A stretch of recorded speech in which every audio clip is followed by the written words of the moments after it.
As president of Hamptons-based luxury home builder Telemark and founder of the Hamptons Green Alliance, Frank Dalene is involved in the residential construction sector in more ways than one.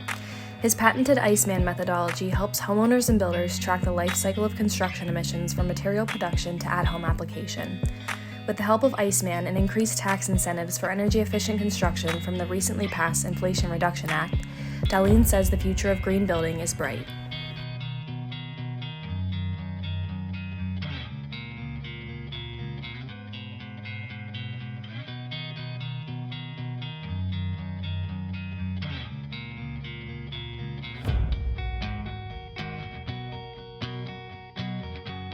A lot of money allocated to this now. It's increasing the tax benefits.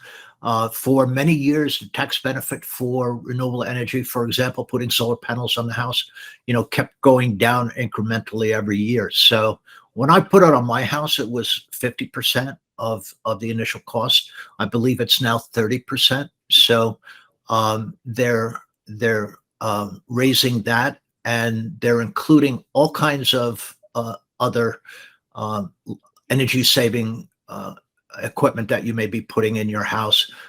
And what's interesting about this one, there used to be lifetime caps to certain things, but now they're looking at it an annualized basis. So, a homeowner can spend $1,200 a year.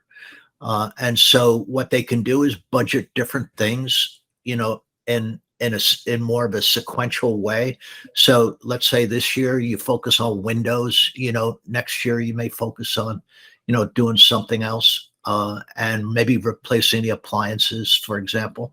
So that $1,200 a year tax benefit, I think, is going to help a lot.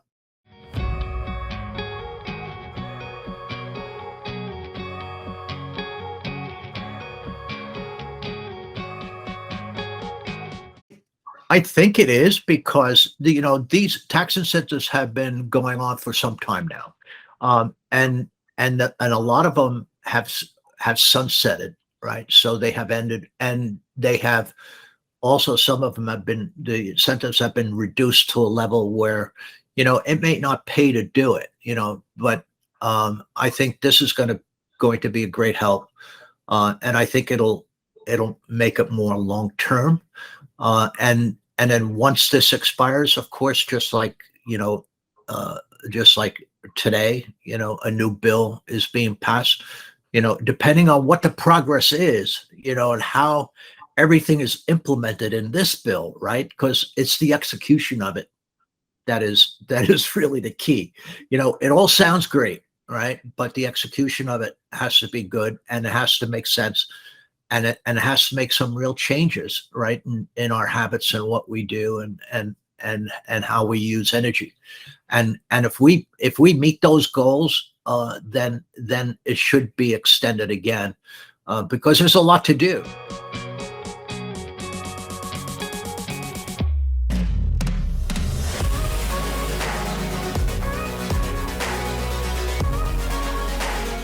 The first thing I say is exactly what you said, actually, is that people can't relate to it, right? It seems like a lot, right? So this is why I developed Iceman.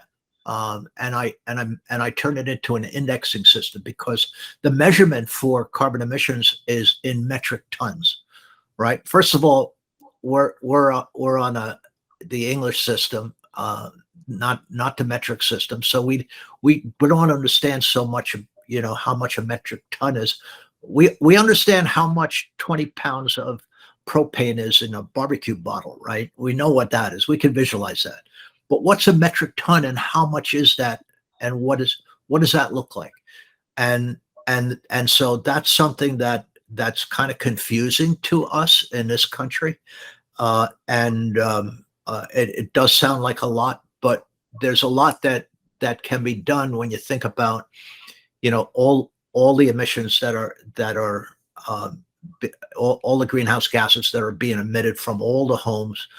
Think about vehicles. Once you get a renewable grid, now you really have a structure, an infrastructure, actually, that can support charging electric vehicles, because actually it's much better in saving carbon emissions, if you have an electric vehicle, that you have solar panels on your house, or your grid gets converted to a renewable energy grid with offshore with solar farms. There's a lot of solar farms being built on Long Island now, and I know it's being done in California a lot and in the deserts.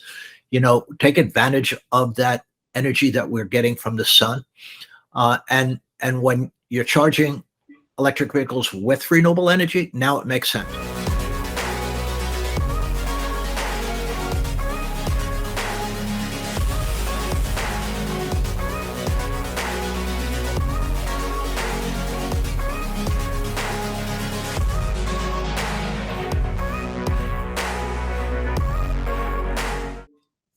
It faces change with hesitation for good reason, right? So that's not bad, right? So, and it takes time. This is not something that happens overnight. It's a gradual transition. I'm beginning to believe that we will never get rid of natural gas or methane, right? So, and it's better to take that methane and burn it than it is to release it into the atmosphere, because methane is 32 times more powerful than carbon dioxide itself in creating global. So methane is it's the worst gas that there is, and it's produced by putting bio-waste into landfills.